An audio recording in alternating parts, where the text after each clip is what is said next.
ಹಳೆಯ ಚಿನ್ನದ ಒಡವೆನ ಅಧಿಕ ಬೆಲೆಗೆ ಮಾರಬೇಕೆ? ಅಂದ್ರೆ ಆಟಿಕಾಗೆ ಕಾಲ್ ಮಾಡಿ 8880 ಅಟ್ಟಿಕಾ ಗೋಲ್ಡ್ ಕಂಪನಿ.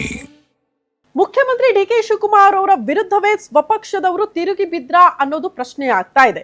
ಪ್ರಮುಖವಾಗಿ ಮುಖ್ಯಮಂತ್ರಿ ಡಿಕೆ ಶಿವಕುಮಾರ್ ಅವರ ನಿರ್ಧಾರಕ್ಕೆ ಯಾಕಪ್ಪ ಶಾಸಕರು ಅಸಮಾಧಾನ ಹೊರ ಹಾಕ್ತಾರೆ ಅನ್ನುವಂಥ ಪ್ರಶ್ನೆಗೆ ಇತ್ತೀಚೆಗೆ ಬೆಂಗಳೂರಿನಲ್ಲಿ ನೀವು ಗಮನಿಸಬಹುದು, ಫುಟ್ಪಾತ್ ತೆರವು ಕಾರ್ಯಾಚರಣೆ ಆಯಿತು. ಈ ವಿಚಾರಕ್ಕೆ ಸಂಬಂಧಪಟ್ಟಂತೆ ಬೇಸರ ಅಂತೆ. ಡಿಕೆ ಮೀಟಿಂಗ್ಗೆ ಹಲವರ ಬೇಸರ, ಹಲವರು ಗೈರು. ಬೆಂಗಳೂರು ಅಭಿವೃದ್ಧಿ ವಿಚಾರವಾಗಿ ಶಾಸಕರಿಂದ ಮೀಟಿಂಗ್.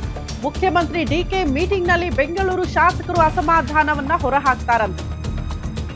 ಶಾಸಕರಿಗೆ ತಿಳಿಸದೆ ತೆರವು ಮಾಡಿದ್ದಕ್ಕೆ ಮುಖ್ಯಮಂತ್ರಿಗಳ ವಿರುದ್ಧ ಬೇಸರ ವ್ಯಕ್ತವಾಗ್ತಾ ಇದೆ ಬೆಂಗಳೂರು ಶಾಸಕರಿಂದ. ಪರ್ಯಾಯ ವ್ಯವಸ್ಥೆ ಮಾಡದೆ ಏಕಾಏಕಿ ತೆರವು ಮಾಡಿದ್ರೆ ಅದು ಸಮಸ್ಯೆ ಅಲ್ವಾ? ಒತ್ತುವರಿ ತೆರವು, ಕಸದ ವಿಚಾರದಲ್ಲೂ ಕೂಡ ಎಚ್ಚರಿಕೆ ಹೆಜ್ಜೆ ಇಡುವಂತೆ ಶಾಸಕರು ಮನವಿ ಮಾಡಿಕೊಂಡಿದ್ದಾರಂತೆ. ಶಾಸಕರನ್ನ ವಿಶ್ವಾಸಕ್ಕೆ ತೆಗೆದುಕೊಳ್ಳದೆ ಏಕಾಏಕಿ ತೆರವು ಕಾರ್ಯಾಚರಣೆ ಆಗಿದೆ. ಶಾಸಕರನ್ನ ವಿಶ್ವಾಸಕ್ಕೆ ತೆಗೆದುಕೊಂಡು ಕೆಲಸ ಮಾಡಬೇಕು ಅನ್ನೋದನ್ನ ಮನವಿ ಮಾಡಿಕೊಂಡಿದ್ದಾರೆ. ಜಿಬಿಎ ಚುನಾವಣೆ ವಿಚಾರದಲ್ಲೂ ಕಾಂಗ್ರೆಸ್ ಶಾಸಕರಿಂದ ಇಂಥದ್ದೊಂದು ಅಸಮಾಧಾನ ವ್ಯಕ್ತವಾಗಿದ್ದು, ಎಸ್ಐಆರ್ ವೇಳೆ ಜಿಬಿಎ ಚುನಾವಣೆ ಮಾಡೋದು ಶಾಸಕರಿಗೆ ಈ ವಿಚಾರದಲ್ಲಿ ಸ್ವಲ್ಪ ಭಿನ್ನಾಭಿಪ್ರಾಯ ಇದ್ದಂಗೆ ಕಾಣಿಸುತ್ತೆ. ಹಾಗಾಗಿ ಒಂದಷ್ಟು ವಿಚಾರಗಳನ್ನ ಪ್ರಸ್ತಾಪ ಮಾಡ್ತಿದ್ದಾರಂತೆ ಶಾಸಕರು.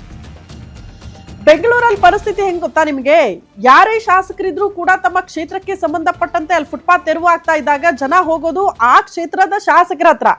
ಈಗ ಆ ಉಸ್ತುವಾರಿ ಬೆಂಗಳೂರಿನ ಅಭಿವೃದ್ಧಿ ವಿಚಾರಕ್ಕೆ ಸಂಬಂಧಪಟ್ಟಂತೆ ಕೃಷ್ಣ ಬೈರೇಗೌಡರ ಹತ್ರನೇ ಹೋಗ್ಬೇಕು ಅಂತ ಅಲ್ಲ, ಆ ಕ್ಷೇತ್ರದ ಶಾಸಕರ ಹತ್ರ ಹೋಗ್ತಾರೆ. ಏನ್ ಸರ್ ನೀವಿದ್ದು ಕೂಡ ಫುಟ್ಪಾತ್ ತೆರವು ಮಾಡ್ತಿದ್ದಾರೆ, ನಮ್ಮ ಅಂಗಡಿ ಮುಂಗಟ್ಟುಗಳನ್ನ ತೆರವು ಮಾಡ್ಬಿಟ್ರು, ಜೀವನ ನಡೆಸೋದು ಹೇಗೆ, ನಮ್ಮ ಜೀವ ಉಳಿಸಿ ನೀವು ಅಂತ ಬೇಡಿಕೆ ಇಟ್ಟಿದ್ದಾರಂತೆ ಕೆಲವು ಶಾಸಕರ ಮುಂದೆ. ಗೋಳಾಡ್ಬಿಟ್ಟಿದ್ದಾರೆ ಜನ. ಸೊ ಹಿಂಗಿದ್ದಾಗ ಶಾಸಕರು ತಮ್ಮ ಕ್ಷೇತ್ರದಲ್ಲಿ ಇಷ್ಟೆಲ್ಲ ಸಮಸ್ಯೆಗಳಾಗ್ತಾ ಇದ್ರೆ ಅವರ ಪರವಾಗಿ ನಿಂತ್ಕೊಳ್ಬೇಕಾಗತ್ತೆ. ಬಟ್ ಇದನ್ನ ಮೀರಿ ಶಾಸಕರ ಮನವಿ ಮೀರಿ ತೆರವು ಕಾರ್ಯಾಚರಣೆಗಳಾದಾಗ ಸಮಸ್ಯೆ ಆಗುತ್ತೆ. ಅದು ನಮಗೂ ಅಸಮಾಧಾನ ಮತ್ತು ಪಕ್ಷಕ್ಕೂ ಡ್ಯಾಮೇಜ್ ಅನ್ನುವಂಥ ಅಸಮಾಧಾನಗಳು ಶಾಸಕರಿಂದ ವ್ಯಕ್ತವಾಗಿದೆ ಅನ್ನೋದ್ರ ಡೀಟೇಲ್ ಸಿಗ್ತಾ ಇದೆ.